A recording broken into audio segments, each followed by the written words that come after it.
가나나에도 지혜로운 젊은이가 늙고 둔하여 경고를 더 받은 줄 모르는 왕보다 나으니 그는 자기의 나라에서 가난하게 태어났을지라도 감옥에서 나와 왕이 되었습니다.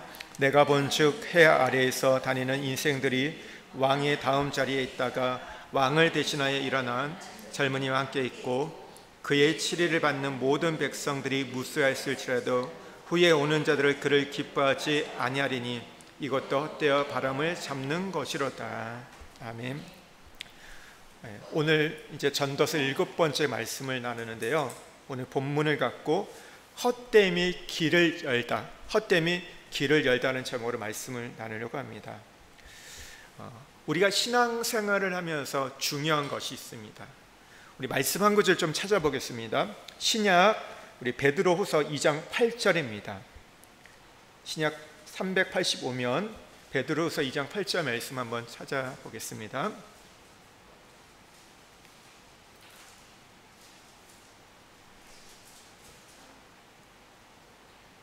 한 목소리 같이 읽겠습니다. 이는 이 의인이 그들 중에 거하여 날마다 저 불법한 행실을 보고 들음으로 그 의로운 심령이 상하니라. 보고 들음으로. 여러분, 우리의 신앙생활에서 중요한 것은 보고 듣는 겁니다. 오늘 이 본문의 이야기는요, 롯의 이야기입니다. 아브라함의 조카 롯의 이야기인데, 롯이 이 소돔과 고모라에서 날마다 이 불법한 일을 보고 들었기 때문에 어떻게 되었다고요? 그의 의로운 심령이 상해했다고 말합니다. 그리고 나중에는 또 하나님께 심판을 받게 되는데요, 보고 들음으로, 눈으로 귀로 보고 듣는 것이 롯의 신앙에, 롯의 삶에 엄청난 영향을 미쳤습니다. 아니, 영향 정도가 아니라 그의 운명을 결정짓게 되는 걸 보게 됩니다. 그는 그 보고 들음을 통해서 이 땅에 정욕에 이끌려 살게 되었고 땅만 보다가 사는 인생으로 마치게 됩니다. 그의 후손이 누구입니까? 모압과 암몬입니다. 성경에서 늘 이스라엘에 가는 길을 대적하고 방해하는 자들이었고, 신명기 23장에 보면요, 여호와의 총회에 결코 들어가지 못하는 자들이 모압과 암몬, 그러니까 저주받은 여러 민족이었죠. 그러니까 보고 듣는 게 굉장히 중요한데요, 요즘 우리가 지금 파리 올림픽이 진행되고 있습니다. 그러니까 우리나라가 참 좋은 결과로 있는데 많은 또 어떤 이슈들이 있는 것 같아요. 그리고 무엇보다 우리 기독교인에게 있어서 이 파리 올림픽은 최악의 올림픽인 것 같습니다. 환경 올림픽이라 해서 탄소에서 이런 것도 있지만 다른 게 아니라 그 안에서 이루어지는 것들을 보게 될 때 반기독교적, 그러니까 안티 이 그리스도적인 모습들이 굉장히 많죠. 여러분도 보셔서 알겠지만 그 올림픽 우리가 오픈식 할 때 보면요, 여러분 그때 행사에서 뭐가 있었습니까? 그 다빈치의 최후의 만찬을 이것을 이제 흉내내었던 그런 모습들 보이는데, 거기 드래그 퀸이 나왔죠. 드래그 퀸이라는 것은 남자가 여장해 가지고 그 어떤 동성애의 코드를 갖고 와서 예수님을 여성의 모습으로, 제자들도 그렇게 해가지고 그것을 희화화했던 것들, 그걸 연출했던 사람의 이야기는 이 파리가, 그러니까 이 프랑스가 톨러랑스, 그러니까 관용의 정신으로 이걸 했다, 그렇게 얘기를 하잖아요. 근데 그걸 볼 때 누가 그것을 보면서 그것이 관용이라고 말할 수 있겠습니까? 얼마나 역겹습니까? 근데요, 이게 다른 데서 어떤 숨어있는 장소에서, 옛날에는요 뭔가를 해도요 숨어서 본인들끼리 자기들끼리만 했어요. 그런데 이것이 광장에 나오면요 대중적이 됩니다. 그리고 그것은 어떤 메시지가 되고 굉장히 파급 효과가 있죠. 우리나라에서도 서울시청에서 동성애 어떤 그런 축제라고 말했죠. 그렇지만 그런 거 할 때 왜 반대를 합니까? 광장은요 내가 원하지 않아도 거길 지나가면요 누구나 보게 되는 거예요. 그것이 이슈가 되고요, 메시지가, 언론에서 그것들을 다루면서 그것들이 굉장히 큰 효과가 되고, 사람이 어떠합니까? 처음에 볼 때는 굉장히 그것을 부정적으로 보지만 계속 보다 보면 그것에 대해서 무뎌지는 것이 우리의 마음이에요. 여러분, 지금 우리가 그걸 한 번 봐서 지금 굉장히 그래서 역겹다 말하지만 계속 보면 어떻게 될까요? 다음 올림픽에서 또 다른 어떤 행사에서 그렇게 하면요, 그것에 우리가 익숙해져 가지고 뭐 그냥 그런 거야, 그렇게 갈 수 있다는 것이죠. 보는 것들이, 롯이 여러분 처음부터 그 심령이 상한 것이 아니에요. 소돔과 고모라의 그 음란하고 타락하고 그 동성애적 부패한 것들을 보다 보니까 어느 순간 그것이 마치 우리 안에, 마치 공기가 우리 안에 들어온 것처럼 조금씩 들어와서 잠식해 버린다는 것이죠. 그래서 우리가 보고 듣는 것은요, 영적으로 굉장히 중요합니다.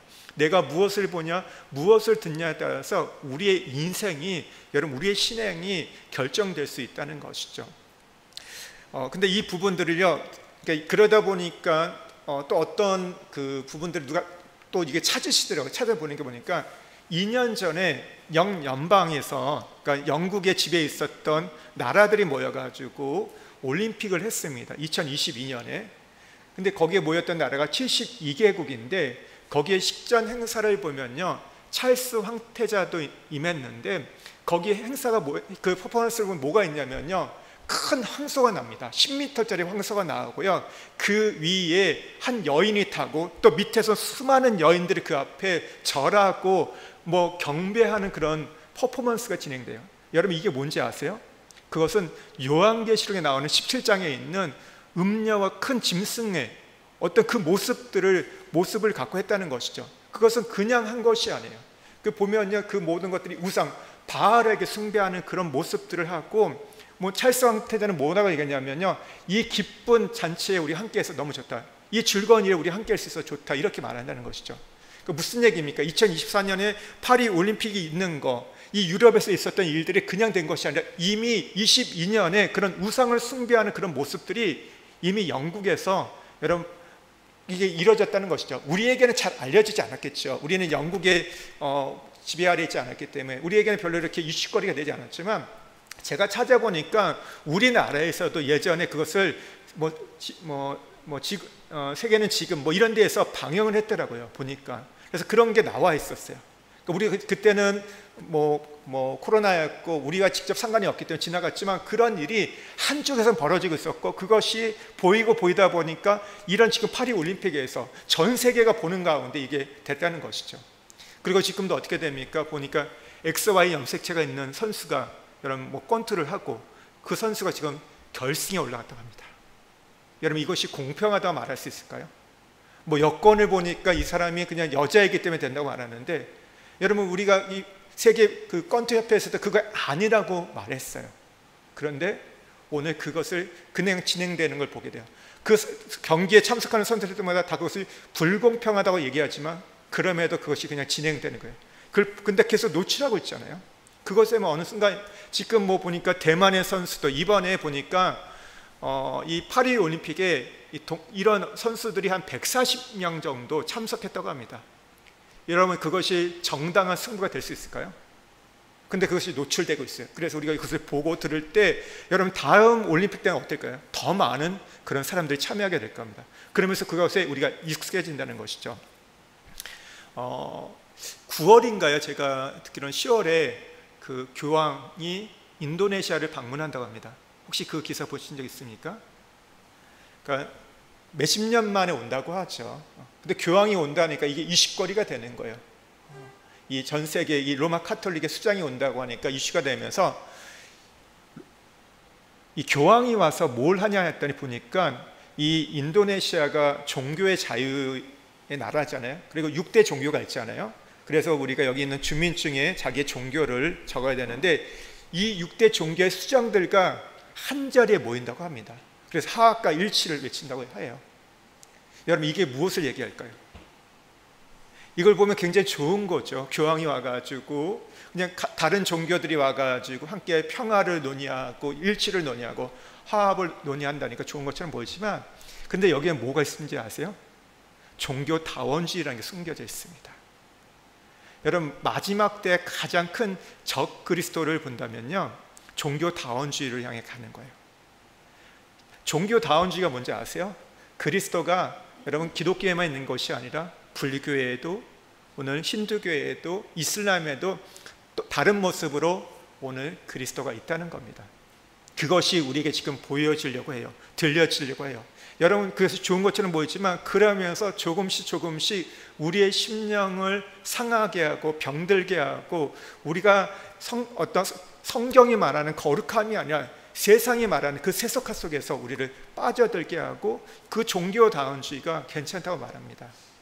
여러분, 그것이 굉장히 지금 많이 우리에게 파고들고 있어요. 근데 이 작업이 오늘 당장 이루어진 것이 아니라 이것이 60년대부터 차근차근 그것이 하나하나 그것이 이루어지면서 지금 우리에게 왔다는 거죠.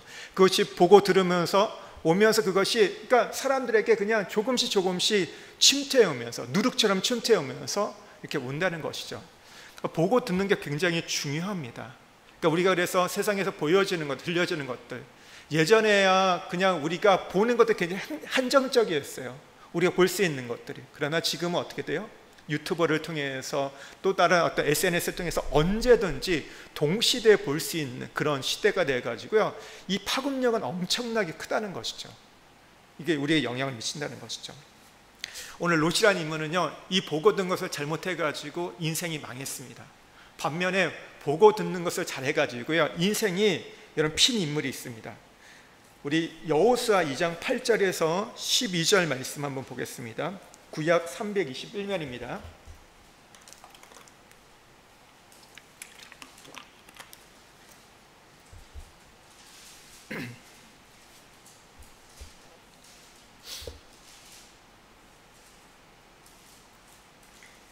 여호수아 2장 8절에서 12절 함께 읽겠습니다. 또 그들이 눕기 전에 라합이 지붕에 올라가서 그들에게 이르러 말하되, 여호와께서 이 땅을 너희에게 주신 줄을 내가 아노라. 우리가 너희를 심히 두려워하고 이 땅 주민들이 다 너희 앞에서 간담이 녹나니, 이는 너희가 애굽에서 나올 때 여호와께서 너희 앞에서 홍해 물을 마르게 하시니까 너희가 요단 저쪽에 있는 아모리 사람과 두왕 시온과 옥에서 행한 일 곧 그들을 전면시키를 우리가 들었습니다. 우리가 듣자 곧 마음이 녹았고 너희로 말미암아 사람이 정신을 잃었나니, 너희 하나님 여호와는 위로는 하늘에서도 아래는 땅에서도 하나님이시라. 그러므로 이제 청하노니 내가 너희를 선대하였은즉 너희도 내 아버지의 집을 선대하도록 여호와로 내게 맹세하고 내게 중표를 내라. 오늘 이 말을 하는 사람이 누구입니까? 기생 라합입니다. 기생 라합, 몸을 파는 여인이에요. 그런데 오늘 그 여인이 인생이 오늘 피게 되는데요, 자신의 집에 찾아온 두 정탐꾼과 지금 대화를 하고 있는 겁니다. 라합은 자신의 백성들과 마찬가지로 이스라엘 백성의 하나님의 그 손길, 하나님의 구속사에 대해서 이야기를 들었다고 이야기합니다. 애굽에서 어떻게 나왔는지, 홍해의 물이 어떻게 말랐는지, 광야에서 적들과 싸웠을 때 어떻게 하나님께서 승리케 하셨는지, 하나님이 행하신 일을 들었다고 이야기를 하죠. 들었는데 다 결과는 똑같지 않았습니다. 오늘 여리고의 백성들은 어떻게 합니까? 간담이 높고 두려워했습니다. 그런데 어떻게 해요? 대적을 합니다. 죽기 살기로 덤빕니다. 그러다 망하죠. 그런데 이 기생 라합은 어떻게 합니까? 듣고 깨닫습니다. 내가 서야 할 것은 여리고 백성 쪽이 아닌 하나님 쪽이라는 것을 그들은 깨닫게 됩니다. 그래서 어떻게 해요? 11절에 보면 너희의 하나님 여호와는 위로는 하늘에서도 아래로는 땅에서도 하나님이시라. 하나님을 인정합니다. 그래서 듣고 반응을 이렇게 하죠. 12절에 보면요, 내가 너희를 선대하였은즉, 두 명의 정탐꾼을 선대하였다고, 히브리서에 보면 평안히 영접하였다고 말합니다. 그 결과 여리고성이 정복되었을 때 그 집에는 붉은 줄이 내리고 구원을 받게 됩니다. 그리고 정탐꾼 중에 한 명이던 살몬과 결혼을 하게 되고 거기서 아들을 낳는데, 그 아들이 누굽니까? 그렇게 멋있는, 그렇게 정말 너무 자상하고 인자한 바로 보아스를 낳게 됩니다. 여러분, 보아스를 통해서 낳게 되고 어떻게 됩니까? 다윗의 조상이 되고 그 족보를 따라서 예수 그리스도가 나오는 구속사에 쓰임받는 가장 아름다운 위대한 여인으로 그가 변화되었습니다. 여러분, 오늘 우리의 신앙에서 귀는 너무 중요합니다. 무엇을 듣는지, 어떻게 듣는지, 그리고 어떻게 반응하는지에 따라서 우리의 인생이 달라질 수 있다는 거예요. 전도서의 오늘 표현을 보면요, 헛됨의 인생을 영원한 인생으로 바꿀 수 있다는 겁니다. 솔로몬은 이제 허무하고 헛되고 불안한 인생 속에서 길을 열게 돼요. 오늘 본문에 보면요. 그러니까 오늘 이 솔로몬은 두 종류의 인생을 지금 이제 소개합니다. 그리고 특별히 기회에 대해서 오늘 이야기하는 걸 보게 되는데요. 한 종류의 사람은요, 가난하고 지혜로운 젊은입니다. 또 한 종류의 인생은 어떤 사람입니까? 늙고 둔한 왕입니다. 이 두 사람을 오늘 대조적으로 표현해요.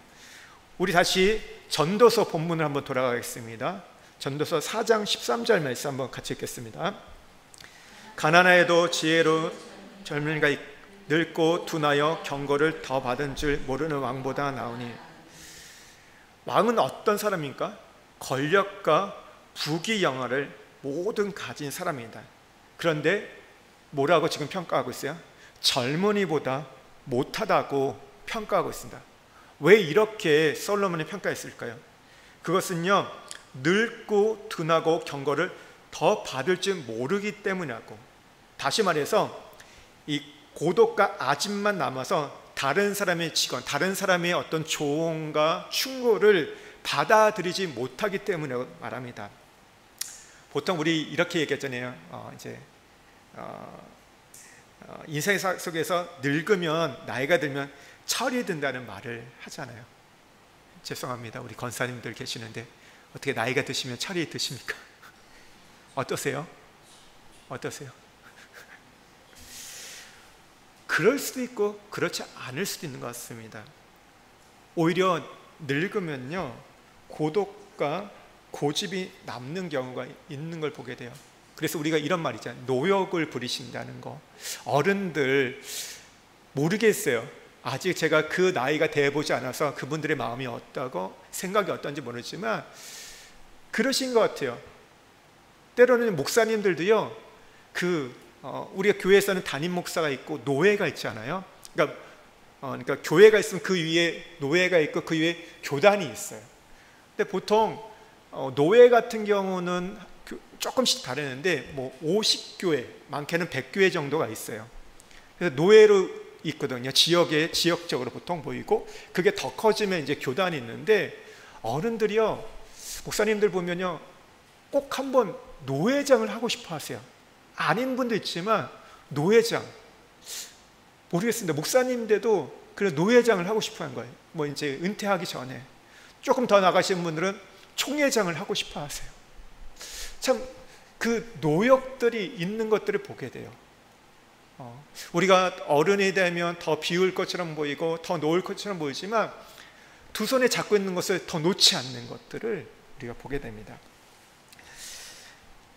제가 이 20살 때, 대학생 때 이제 40세가 되는 어른들을 보면요, 굉장히 우러러 봤어요. 정말 대단하다.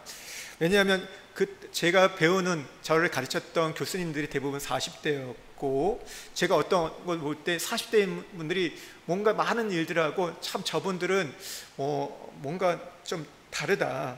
그러니까 저 나이가 되면 나는 별로 흔들리지 않겠지, 나도 40대가 되면, 그런 생각을 많이 했습니다. 그런데 막상 40대가 되니까 뭔가 바뀌고 뭔가 좀 안정적이고 괜찮을 걸 생각했는데, 그러니까 한마디로 얘기하면 철이 들 거라 생각을 했어요. 근데 40세가 됐는데 제가 철이 들었습니까? 안 들었습니까?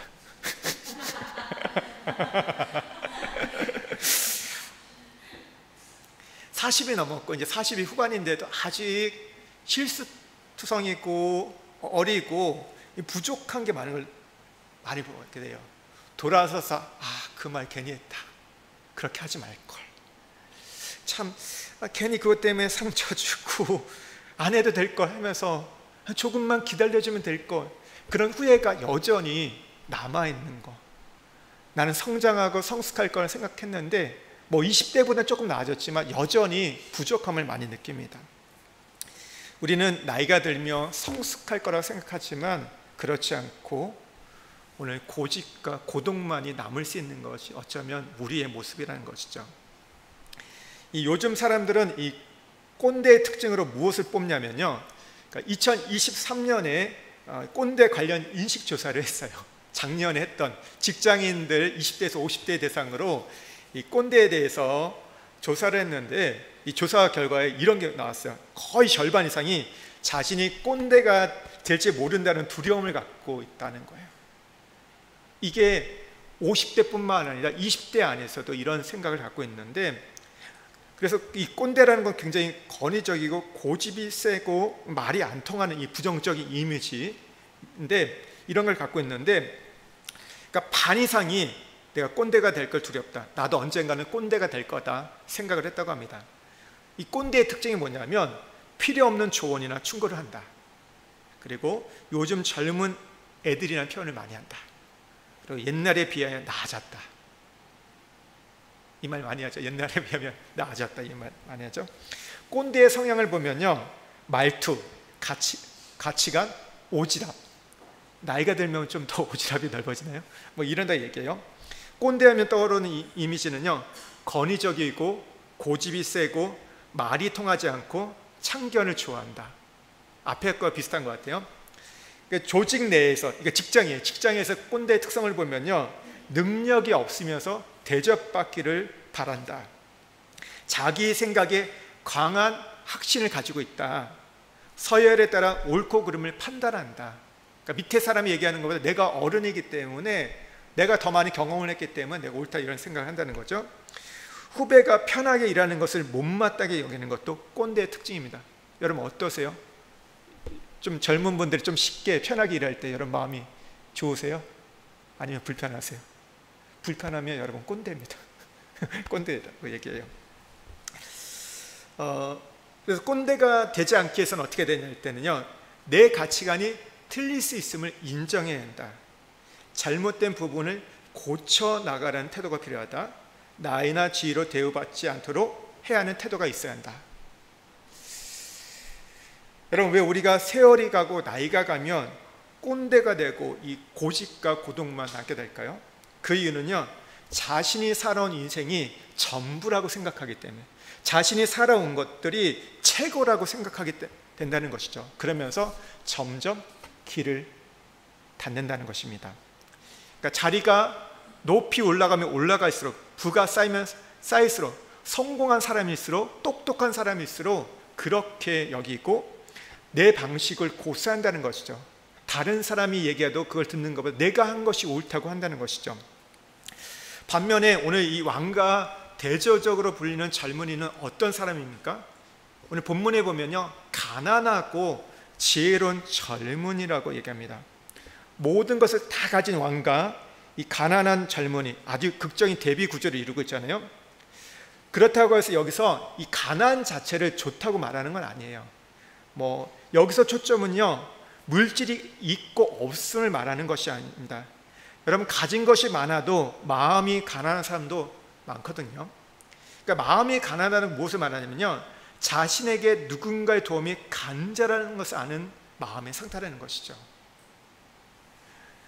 도움을 요청할 수 있는 마음이 바로 가난한 마음입니다. 마태복음 5장에 보면 산상수훈의 첫 번째 팔복이 나오잖아요. 팔복의 첫 번째 내용이 뭡니까? 심령이 가난한 자가 복이 있나니 천국이 그들의 것이며. 천국이 누가 소유한다고요? 심령이 가난한 자, 심령이 가난한 자. 여기서 그냥 물질이 가난한 자를 얘기하지 않았어요. 없는 자를 얘기하지 않고 어떤 자라고요? 심령이 가난한 자가 천국을, 하나님 나라를 소유하고 살 수 있다고 말하고 있습니다. 여러분, 젊은이의 또 하나의 특징이 뭐냐면요, 지혜롭다는 거예요. 마음이 가난하고 또 하나는 지혜로운 마음인데, 지혜를 상징하는 성경의 가장 대표적인 인물이 누굽니까? 오늘 본문을 적은 솔로몬이죠. 솔로몬이 왕이 되고 나서, 젊은 나이에 왕이 되고 나서 여러분 가장 먼저 구했던 게 무엇입니까? 여러분, 우리가 생각할 게 이거예요. 거목이 있는데, 거목이 있고 난 이후에 그 다음에 여러분 그 자리에 설 때 그 자리는 굉장히 쉽지 않습니다. 보통 교회 같은 경우에서도, 아니 우리가 어떤 재벌가도 보면요, 1대 재벌가, 1대 어떤 회장이 자라면요, 2대 회장들을 굉장히 어려워하죠. 너무나 카리스마 있고 많은 것을 업적을 이뤘기 때문에 2대들이 그것을 해가기는 굉장히 어렵다고 합니다. 그러니까 그걸 따라가기 어려운 거예요. 너무 큰 거목이 있었기 때문에 늘 비교가 되잖아요. 그래서 그것 때문에 굉장히 많이 눌리고 힘들어하고 그래서 중도에 포기하는 경우가 많이 있잖아요. 어떤 면에서 솔로몬도 그런 입장이 있죠. 이스라엘 민족에 있어서 가장 위대한 왕, 성군이라 말하고 지금도 그리워하고 갈망하는 그 다윗이 왕이었잖아요, 아버지가. 근데 그 대를 이어서 젊은 나이에 왕이 되었어요. 그럴 때 이 솔로몬이 하나님 앞에 구한 게 무엇이었습니까? 1천만절을 들고 나와서 구했던 것이, 오늘 한번 말씀 찾아보겠습니다. 열왕기상 2장 8절에서 12절 한번 보겠습니다. 구약 511면입니다. 열왕기상 2장 8절에서 12절. 권사님 저보다 더 젊으시네요. 네. 저는 패드를 사용하는 게 익숙하지 않아가지고, 이 보는 게 익숙하지 않아서 잘 못 봐요. 그래서 PDF로 책도 잘 못 읽습니다. 잘 안 들어와요. 종이로 봐야 되는데. 열왕기상 2장 8절에서 12절 말씀 한번 같이 읽겠습니다. 주께서 열왕기상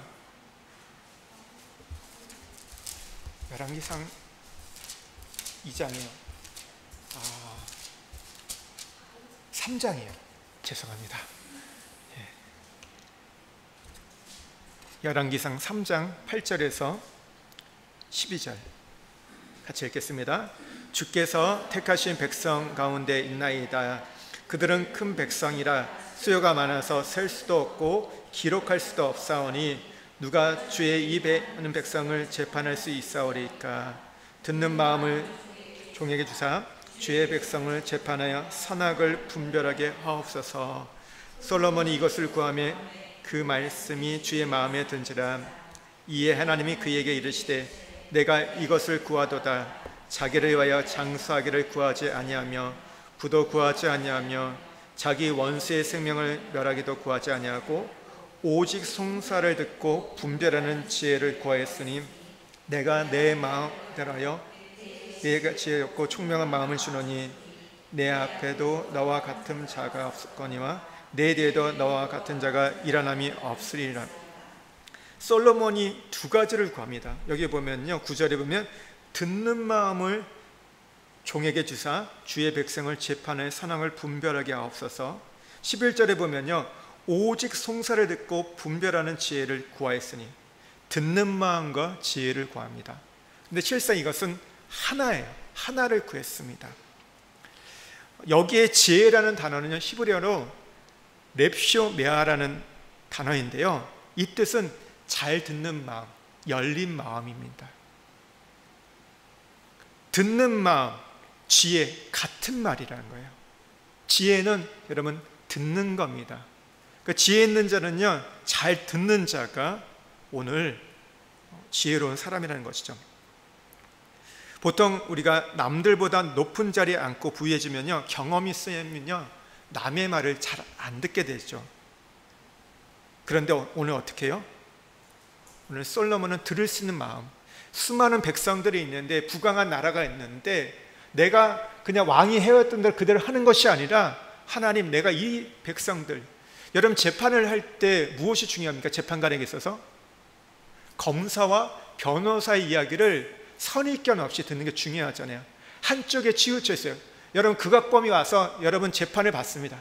그랬을 때 재판관이 이 사람은 극악범이기 때문에 여론이 그렇게 얘기하니까 여러분 그것을 그냥 듣고 편견을 갖고 재판을 어떻게 됩니까? 잘못된 결정을 할 수 있다는 것이죠. 그러할지라도 공정하게 어떤 것에 치우치지 않고 들을 수 있는 것들, 오늘 솔로몬은 그 지혜를 달라고, 그 들을 수 있는 마음을 달라고 얘기합니다. 여러분 그 부부 상담 혹시 해보셨어요?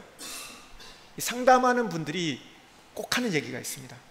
부부 문제가 있어서 어떤 상담을 할 때, 우리가 여러분 요즘에 뭐 이제 보면 뭐 오은영 우리 박사님 나오고 또 여러 프로그램들이 있어서 뭐 부부 얘기를 하잖아요. 처음에 보면 한 사람이 얘기할 때 보면 어떻게 해요? 이 사람 얘기가 다 맞는 것 같고 그 상대방의 배우자가 되게 잘못한 것처럼 보여요. 그런데 그 다음에 얘기를 들어보면 어떻게 돼요? 이 배우자가 잘못한 것도 있지만 또 반면에 상대방이 숨기고 말하지 않는 또 문제가 있는 걸 보게 되잖아요. 이미 방송에서는 이미 어떤 그것을 각본을 짜서 그렇게 내보내겠지만 양쪽 얘기를 들어야 한다는 거죠. 그래서 절대로 부부 상담은 양쪽의 얘기를 듣지 않고는 해서는 안 된다고 합니다.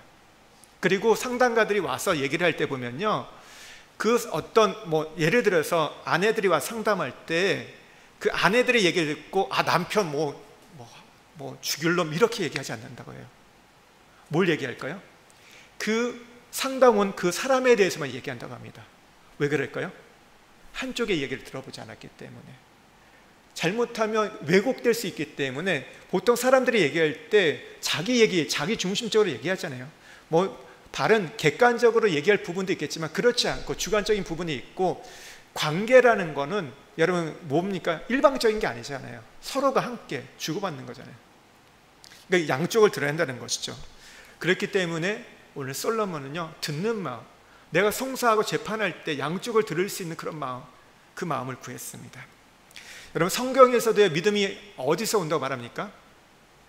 믿음은 로마서 10장 17절에 보면요, 그러므로 믿음은 들음에서 나며 들음은 그리스도 말씀으로 말미암니다. 들음에서 납니다. 듣는 것이 지혜이고 듣는 지혜가 하늘의 복이라는 것이죠.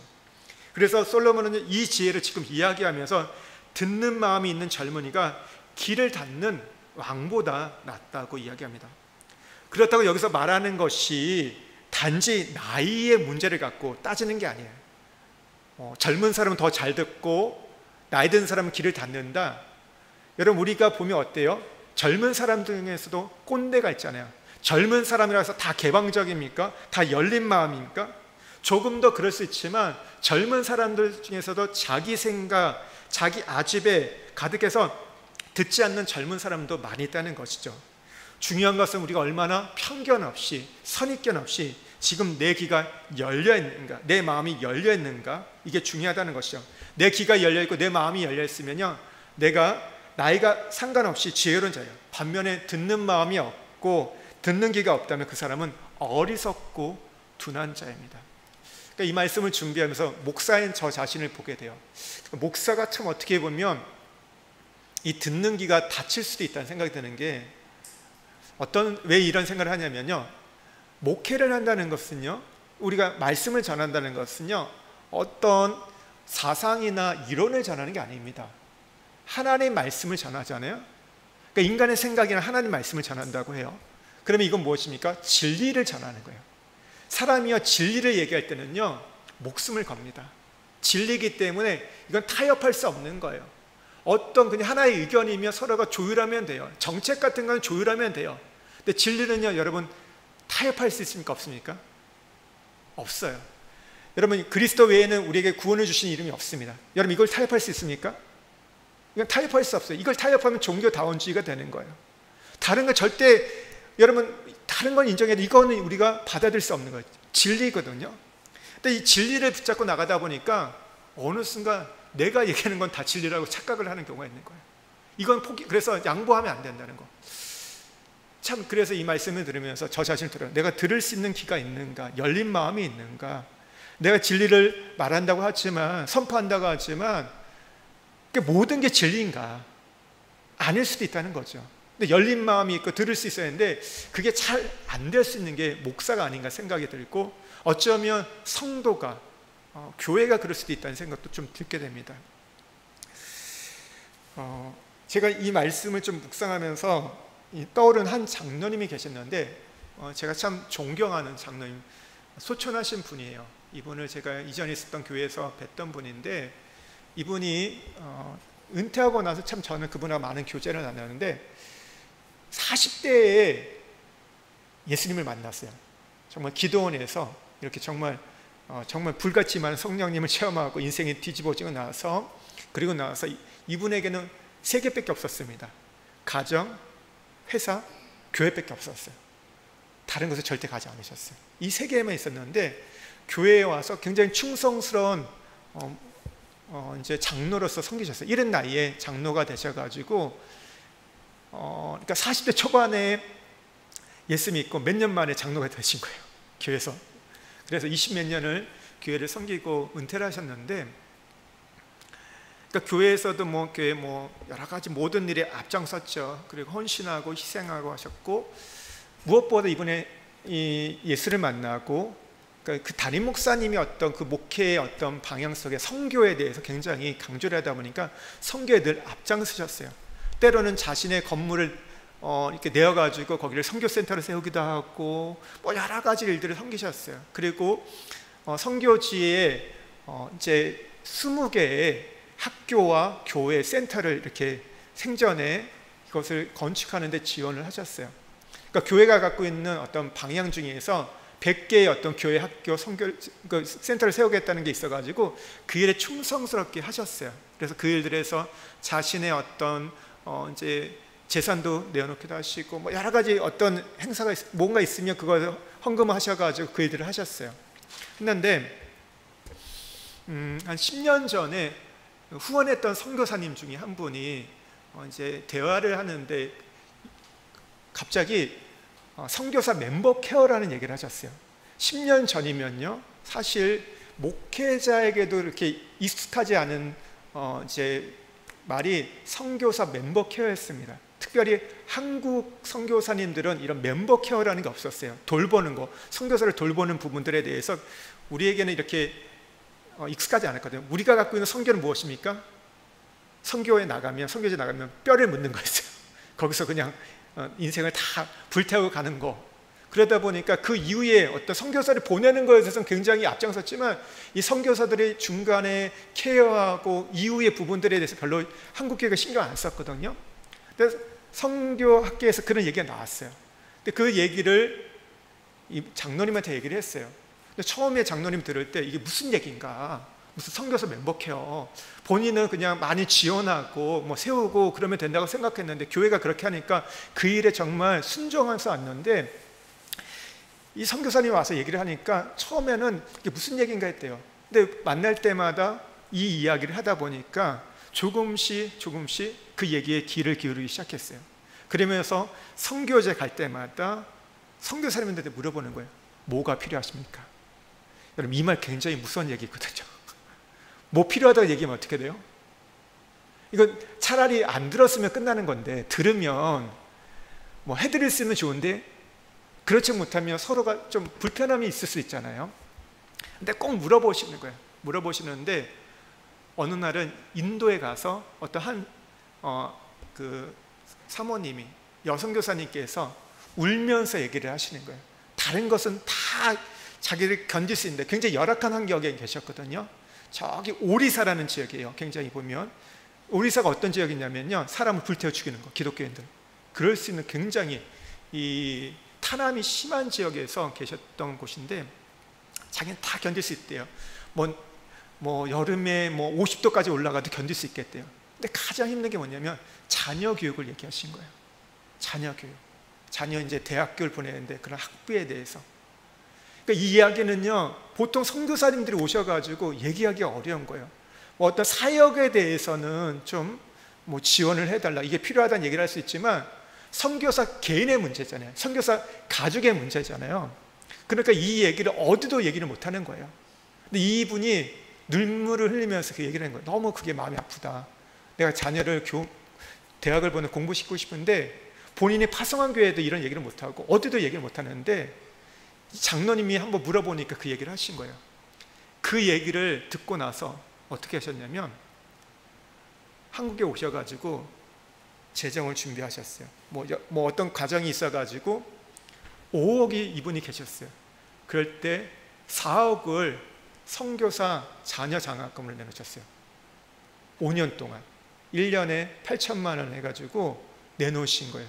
그래가지고 매년 한 10명, 그러니까 매년 한 학기마다 한 10명 가까운 학생들을 후원케 되는 일이 있었습니다.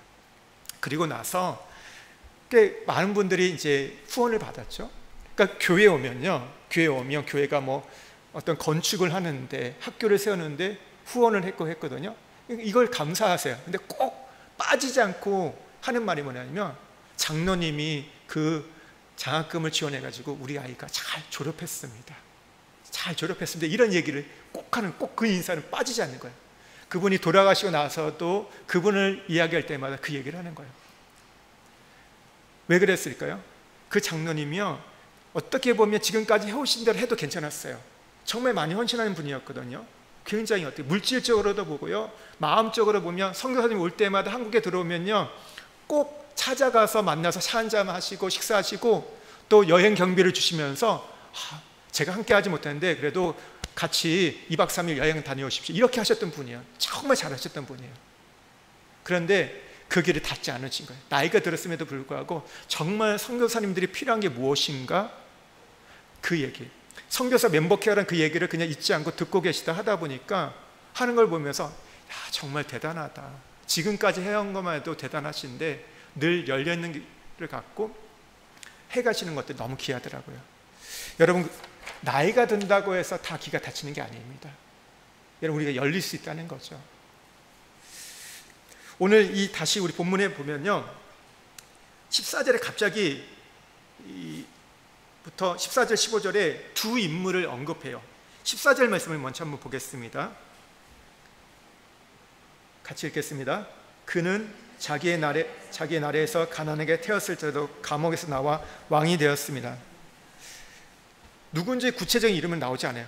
우리는 잘 이렇게 누군지 모르겠지만 시보리인들, 사실 우리가 좀 성경을 아는 분들은요, 이 이야기를 했을 때 떠오르는 인물이 있습니다. 누굴까요? 감옥에서 나와 왕이 되었다. 누굴까요? 예? 요셉이죠. 요셉은 파란만장한 인생을 살죠. 어머니를 일찍 여의고 아버지의 사랑과 편애 때문에 형들에게 미움을 받습니다. 시기를 받아가지고 이제 애굽의 종으로 팔려가게 됩니다. 거기서 오해를 사서 감옥에 갇힙니다. 그러나 하루아침에 그 나라의 국무총리가 되어요. 왕은 아니었지만 실상 그 왕의 역할을, 실제적인 통치자 역할을 감당했던 자가 바로 이 요셉입니다. 그렇다면 왜 갑자기 지금 이 솔로몬이 요셉의 이야기를 끄집어냈을까요? 그 이유는요, 아무리 지도자가 일어나 좋은 정책을 펼쳐도 그 정권 역시 오래 가지 못한다는 겁니다. 출애굽기의 시작을 보면요, 요셉을 알지 못하는 새 왕이 세워졌다고 얘기합니다. 다른 어떤 족속의 그 이집트에서 다른 나라 계열 어떤 그러니까 우리나라 보면 이런 거죠.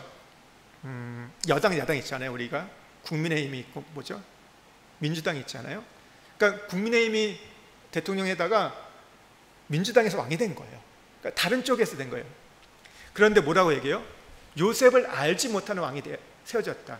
그러니까 이 말은 요셉을 모른다는 얘기가 아니라 우리가 그러잖아요. 새로운 당이 집권하면 어떻게 돼요? 그 전에 있었던 정책 어떻게 돼요? 다 싹 밀어내죠. 지워버리죠.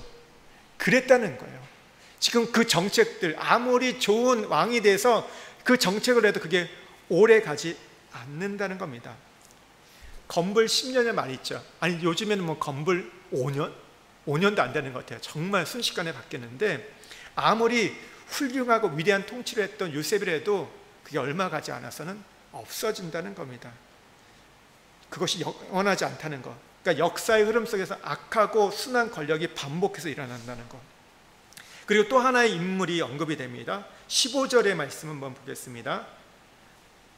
내가 본즉 해 아래에서 다니는 인생들이 왕의 다음 자리에 있다가 왕을 대신하여 일어난 젊은이와 함께 있고, 여기는 누구를 가리킬까요? 솔로몬보다 이전의 사람이겠죠. 솔로몬보다 이전의 왕은 별로 없었어요. 누구 있었죠? 사울과 다윗이었죠. 그렇다면 누구일까요? 다윗을 가리키는 겁니다. 다윗은 사울의 부하였습니다. 근데 어느 날 백성들의 헌어 소리가 들려요. 사울은 천천히요, 다윗은 만만이다. 그로 인해서 다윗은 시기를 받게 됩니다. 사울이 죽이려고 하죠. 도망자 신세가 됩니다.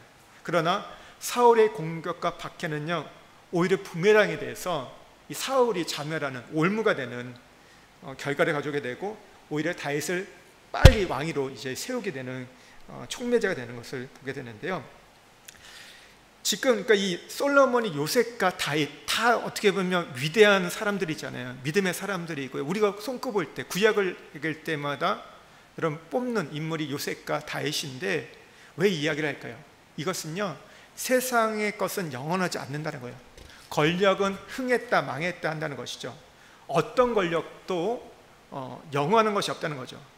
그리고 우리가 지난주에 말씀을 우리가 했잖아요. 지난주 말씀 뭐였죠? 세상에는 진정한 위로자가 없다, 진정한 안식이 없다 이야기를 했잖아요. 그래서 우리에게 진정한 위로자와 안식은 누구라고요?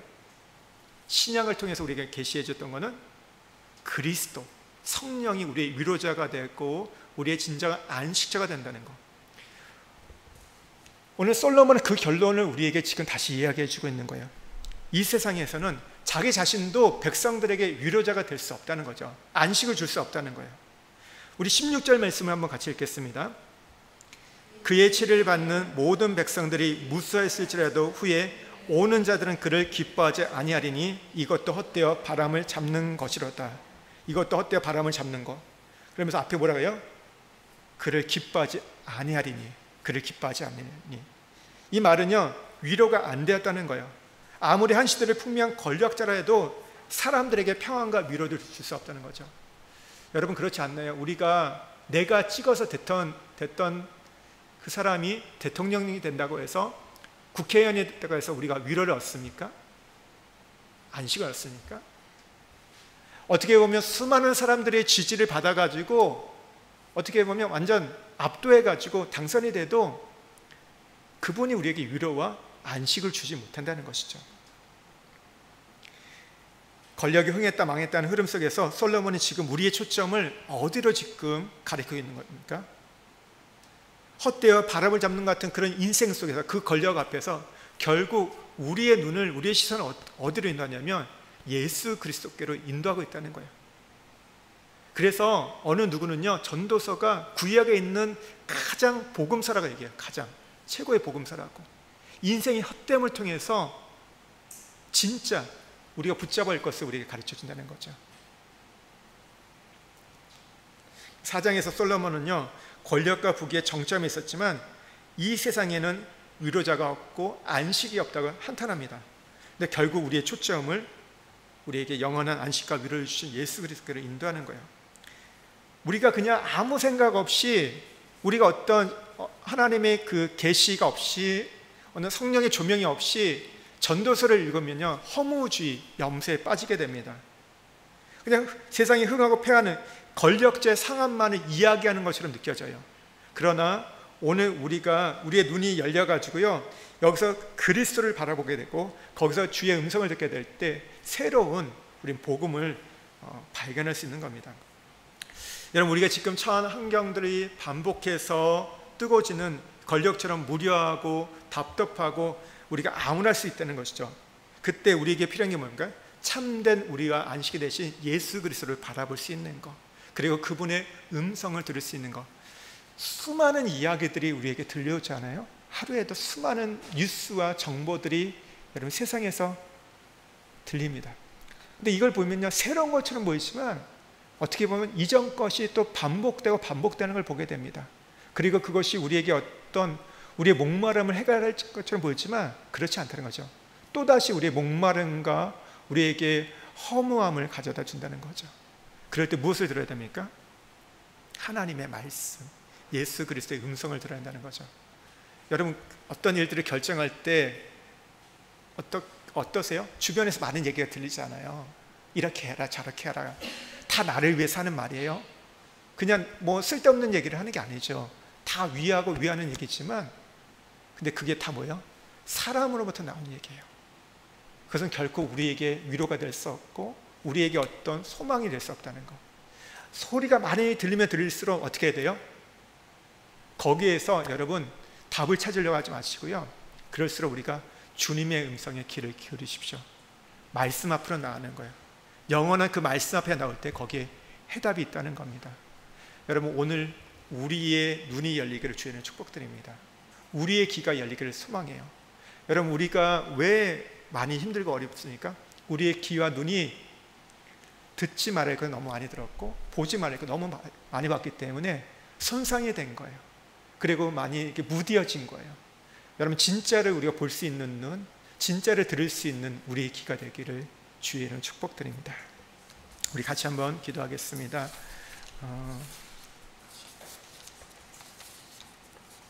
사람들은요, 세상을 살면서 많은 것을 보고 싶어요. 많은 것을 듣고 싶어해요. 그래서 여행도 다니고요, 이곳도 가고 저곳도 가요. 때로는 그게 즐거울 수도 있지만, 그러나 계속해보면요, 거기에 남는 건 허무함 뿐이라는 거예요. 바람을 잡는 것처럼 보인다는 것이죠. 여러분, 누가 지혜로운 사람입니까? 들을 수 있는 귀가 있는 사람이에요. 정말 들어야 할 것을 듣는 자들, 보아야 할 것을 보는 자가 여러분 지혜로운 자입니다. 앞에서 처음에 말씀드린 것처럼 롯은요, 그 심령이 의로운 심령이었는데 소돔과 고모라, 부패하고 타락한 이 세상 속에 들려오는 그 음란 속에서 들려오는 것들을 보고 들음으로 인해서 그의 심령은 상했어요. 상한 거, 상처받은 적으로 끝난 게 아니에요. 그의 영혼이 여러분 멸망에 이르게 되었습니다. 망하게 되었어요. 저주받는 민족이 되었습니다. 반면에 인생의 끝자락에 있었던 모든 사람들이 손가락질하고 멸시했던 기생 라합은요, 그의 운명이 바뀌었습니다. 가장 어떻게 보면 여성으로서 성경이, 아니 우리에게 있어서 가장 위대한 믿음의 사람으로 그는 세워지게 되었다는 거죠. 그는 들었을 때 거기에 믿음으로 반응했기 때문에. 여러분, 오늘 우리에게 열린 마음이 있기를 원합니다. 하나님, 우리에게 들을 수 있는 길을 주십시오. 지혜를 허락하여 주옵소서. 하나님, 너무나 세상에 많은 소리들이 들리고 보여지는데 우리가 거기에 현혹되지 않게 하여 주십시오. 우리의 육신을 따라가지 않게 하여 주시고, 하나님, 우리가 우리의 눈을 열어 주의 기이한 법을 보게 하여 주시고, 하나님 주님의 음성을 듣는 자 되게 하여 주옵소서. 우리의 눈과 귀에 할례를 베풀어 주옵소서. 그래서 하나님의 것을 볼 수 있는, 우리의 시선을 주님께 고정할 수 있는 우리가 되게 하여 주시고, 하나님 주님의 음성을 들을 수 있는 선명한 그 음성들을 우리가 들을 수 있는 우리가 되게 해달라고, 우리 주여 은혜를 주옵소서 한번 외치고 기도하며 나가겠습니다. 주여 은혜를 주시옵소서. 하나님, 그렇습니다. 오늘 솔로몬이 인생의 끝자락에서